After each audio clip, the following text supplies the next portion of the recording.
Hello everyone, it's Infinity Gamer here, and in this video, I'm going to be testing some dice that have just come through. So, Die Hard Dice were very kind, and they sent me a sample of the Yujing metal dice that they've just launched in collaboration with Corvus Belli, and also the Tohar dice, and then also a full set of the Combined Army dice. Now, these are metal, they are beautiful, as you can see in the photos here, but it did actually get me wondering, is there any benefit to choosing metal dice over plastic dice? I have the Wildfire dice set, which includes Shazvasti and O12, and now I've got these Combined Army metal dice, and I thought, well, I'm now in the perfect position to test which ones will be best for my game. You know, which ones will give me the competitive advantage as I play my games in 2021. So I kind of thought, well, let's just run a test. Let's see which ones are going to be better, going to be more lucky for me, which ones are going to win me more games. There's actually a little bit of conspiracy in my local gaming group that my O12 faction dice from Wildfire are high rollers. You know, they are the ones that occasionally, maybe from superstition, I will pick out if I want to make an armor save or something like that, and generally they'll do it. So I've also thought, well, now would be a good time to throw them into the test as kind of a baseline, because the last thing I want is for some Combined Army voodoo tech to mean that both of their dice are disproportionately amazing. With whatever testing I do, I'm going to use the O12 plastic dice as kind of like a baseline, just showing normal dice. So, one of the things I'd read online that a good way to test to see if your dice are balanced or not is to fill a cup with water, tip a ton of salt in there to make it really saline, and then the dice themselves will become buoyant. I want to give that a go. Now, the thing is I can't do that with the metal dice because, well, let's do a weight comparison. As you can kind of see here, the Combined Army, well, the Shazvasti dice from Wildfire, they're 6 grams, pretty much.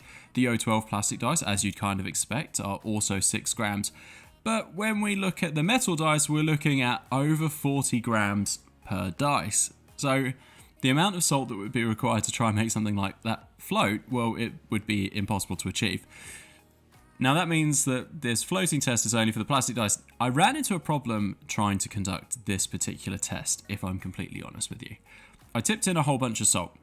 I mixed it, and the dice wouldn't float. So I tipped in a little bit more salt, mixed that for hours, because it took forever for that amount of salt to actually mix in, and the dice still would not float. Now this is not a great outcome, because my test as to which dice are going to be luckier is failing at the first example, which is, are the dice even balanced? So I scratched my head for a bit and thought, well, what other test could I run to see which dice are luckier? And it kind of dawned on me that the only test that really matters is how do they roll. Now, in order for me to get enough rolls in to get enough data to understand whether they are balanced or not, is going to be a lot. I'm not going to lie, it's going to be a lot. I've decided that I will roll each dice, so the Shazvasti from the Wildfire set, the O12 from the Wildfire set, those 2 plastic dice, and then the Die Hard dice metal Combined Army dice, 100 times each. Now I feel like that's a big enough data set to see if any are particularly luckier, or they roll higher, or they roll lower, or anything like that. So I've gone old school, and the only way to complete this test is to roll, and roll, and roll, and roll, and roll, and roll, and roll, until I have 100 rolls of each dice under my belt. So once I'd finished rolling that, I had a bit of data. But before we go into the results of that, I do want to quickly just highlight the quality of these Die Hard dice and some of the finer details that I appreciate, and also something that I'm not 100% keen on, but that might just be me, so I'm going to show you and then you can let me know in the comments whether you agree or not. Now, the Die Hard metal dice have much finer, sharper edges than the plastic Shazvasti and Combined Army dice. They are weighty, as you would expect from metal. They also have this stunning coloration in the recesses, which I'm told by the guys at Die Hard Dice are actually hand finished colored details. The quality is impeccable. They are beautiful dice. They're great fun to roll. When you do roll them, and I've just done that 100 times, so a little bit of experience with this particular element of using the dice. They are heavy, so you've got to be cautious about where you roll them. Luckily, Die Hard Dice do sell these padded dice trays, which I've got here, and that's what I actually did all of the rolling in, and regardless of whether they're the plastic or the metal, I used exactly the same rolling surface to try and get the best results possible. This does make the dice rolls near silent. Now, my wife was mere meters away from me watching a show on Netflix while I was doing this test, and not once did I get a complaint to just please stop rolling dice. So that does give you a sense that these are pretty quiet rolling mats, which is fantastic when you do have metal dice. Now, as many of you will know, I actually do most of my rolling typically in the custom-made Infinity Gamer dice tray that Battle Kiwi made for me. So I gave that a couple of rolls. Now, as a sound comparison, here is a metal dice roll into the dice tray that Battle Kiwi made for me.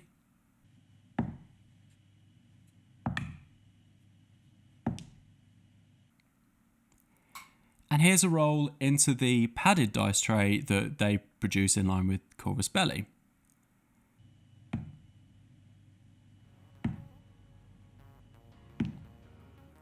So it is obviously quieter to use the padded dice tray that Die Hard Dice make, but in a game situation, I don't think you're going to annoy anyone by rolling metal dice into an MDF lined tray like I was here. So I'm going to be using both depending on the situation. I mean, the Die Hard Dice one is fantastic because it does unclip and fold flat, but obviously the Battle Kiwi one that I have is also great because it comes as part of their Infinity set with their token trays and everything like that. Obviously, one of the major selling points of the Die Hard Dice, again, just before I get back into the results, is this beautiful case that the dice come in when you purchase them. So I've got 5 in the Combined Army one. It's padded, it's fantastic.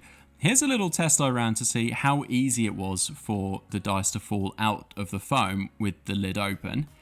And as you can see, then they're not falling out even with some quite vigorous shaking. You know, that is a very tight padding that they have in there. So they're very safe. They're not going to rattle around. They're not going to roll around in there at all. And even if they drop the whole thing, they're unlikely to come out and damage anything, which is brilliant. Even when you've got the lid on, you know, here a little bit of a rattle test.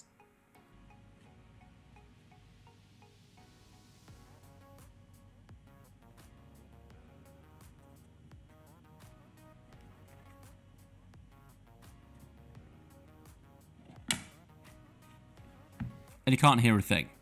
So they're not going to rattle around in your bag. So if you've been nervous about getting metal dice because you've been worried about the racket that they might make, don't. If you go with Die Hard Dice, they're well packaged, they're beautiful, they are practical, they're everything that you kind of want them to be, and more. The slight bugbear that has come up with the Die Hard Dice is the Yujing dice. A couple of friends noted that they were really keen on the Yujing dice because of the coloration, but found that some of the markings were maybe hard to see, and I think that's a fairly fair comment. The Toha dice, however, are stunning, but no comments there because they are just beautiful. I love the coloration on them. I'm interested to see what the O12 ones end up looking like because obviously that's my primary faction, but these Toha ones are beautiful. Then with the Combined Army ones, I sometimes found it slightly difficult to tell a 2 and a 5 apart. That was at the beginning of my rolling, and obviously every time I rolled, I'd then write down what the result was. So sometimes I'd have to do a double take and just go, is that a 5? Is it a 2? And that's the only real bugbear I have with these dice, is just that sometimes to try and stay thematic, maybe the legibility on some of the trickier numbers has been slightly lost. Saying that, as I progressed through the rolling, got into my 60th or 70th roll, I began to be able to tell quite quickly. So I think it's just going to be confusing the first couple of times you use them, but then you become incredibly familiar with them and it's not going to be a problem at all. Shall we get into some results? So when we get to the end of that test, I've tested one of the Combined Army plastic dice, one of the Die Hard Dice Combined Army dice, and one of the O12 dice. And as an average across the 100 rolls, the Combined Army plastic dice throw a result of 11.79. So rounded up, that's going to mean that we're maybe slightly rolling too high.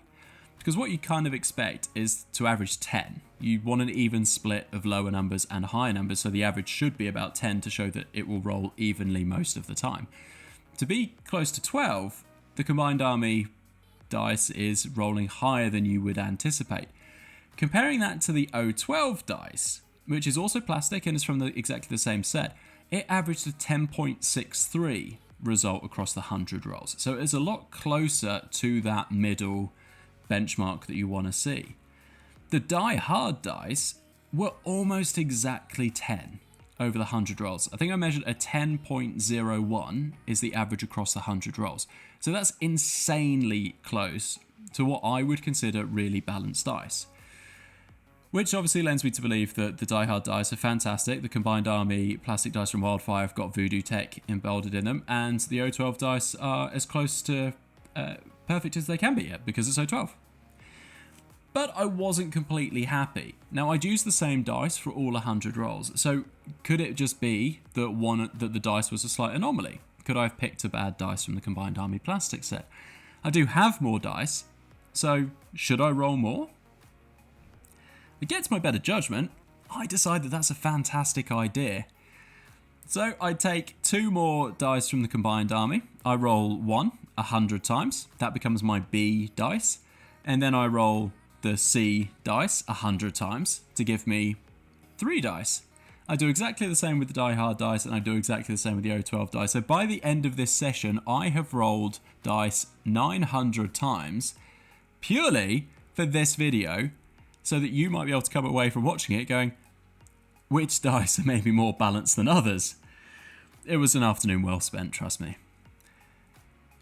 At the end of that, the Combined Army dice ended up, dice A was 11.79 on average, which we've already discussed and is slightly higher than we want. The second dice was 10.58, so even if we round that up to 11, we're still getting closer to the mark. And then dice C was 10.16, so you can kind of see that we are coming closer to that benchmark, which means on average, the Combined Army plastic dice from Wildfire averaged 10.84 was what they rolled. The O12 plastic dice, as we started off strong already, we had a 10.63 with that first set of rolls. Then the second dice, B dice, came in at 10.62, so amazingly consistent across those 2 dice. And then we had a 10.06 in the final one, which is even more accurate, but it kind of moves in the right direction. So the in essence, the O12 dice averaged a 10.44 across all 3 dice, which is fantastically balanced, puts it 0.4 exactly under the Combined Army dice. The Die Hard dice, we had the 10.01, which is an incredibly strong start in terms of accuracy. The B dice for Die Hard came in at 9.13, so slightly on the low side. And then we had the C dice had a 10.21. Over the course of the 3 dice, we end up with a 9.78. As opposed to the next best, which is the O12 dice, which were 44 points away from the magical 10, and then obviously the Combined at 84 points away. So out of the 3 dice tested, I would say that the Die Hard dice, the metal dice, were more even, they were more fair. They are not more lucky, which is a massive shame. Well, depending on what you're trying to go for. I think in Infinity, because you've got that balance of ballistic skill shots, and you've also, which you're trying to get under a certain amount, the same with hacks and dodges and things like that. And then you've got your armor saves where you obviously want to roll high. Well, this is kind of showing me is that the Die Hard dice are very even in what they will give you. So they're not luckier in any sense of the word. Maybe the Combined Army ones are the ones that you want to be rolling because ballistic skills are sometimes 12. Armor saves are obviously higher than that. So if you're looking for that low teens, the Combined Army plastic dice from Wildfire might favour that as a result. And the O12 ones are incredibly balanced too. But definite winner in this side-by-side comparison test is the Die Hard dice from the Combined Army set. They will give you even results each time. They'll be solid, they'll be fair, I believe, and will probably be the ones that I run with from now on, knowing that there's no voodoo tech involved on them. They're very fair sets of dice. And if anyone in my local gaming group is watching this, my O12 dice do not roll high. They only seem to do it when it matters and you're focused on it, because this test has shown over 300 rolls, 100 rolls on each dice, that, yeah, it's pretty fair. That didn't stop some anomalies creeping through. As I scroll through some of the results, I do see some fantastic ones here. The Combined Army dice A, for example, rolled 4 20s in a row, which would be fantastic if you're looking for your armor saves, but not great if you're trying to do a whip roll on a console to try and win the game. These dice are fantastic quality from Die Hard. The Yujing, Toha, and the Combined Army are where they're starting, but keep an eye out on them because they are launching some new ones coming up. I did see a color sneak peek from the guys at Die Hard for the 012 ones, but I haven't seen the full dice themselves just yet. Even I'm not that in the loop with what's going on, but keep an eye out. So like their Facebook page, just give them a check out if you're keen. I think Corvus Belli will obviously announce more dice as they get released, but they've got my full backing. I absolutely love them. I'm definitely excited to be taking them around to games and giving them a roll, and especially as I now know that they're super fair. Do you like metal dice? Have you ever given them a go before? Have you got any opinions on, metal dice themselves? So yeah, maybe a change of how you roll your dice. You might need a cool fancy new dice tray to go with them, but I think they're well worth a look at. The detail on them is impressive. They're fantastic. And dice are a big part of your game. You do roll them quite a bit. You touch them more than your models during the game, so why not invest in a good quality set that feel quite weighty. They've got some nice details on them. It's almost a shame actually that they're sat in a container and you don't get to see them a lot because they are beautiful. Thank you very much for watching. As always, you can follow me on Instagram if you want to see painting updates. Please do click like and subscribe. It's always appreciated and it does help me kind of keep the videos going. So I do appreciate every single subscribe that I do get. Follow me on Instagram, as I've said, and I've also got the Facebook page if you would prefer to use that as a medium. Thank you so much for taking the time to watch this, and hopefully chat to you soon.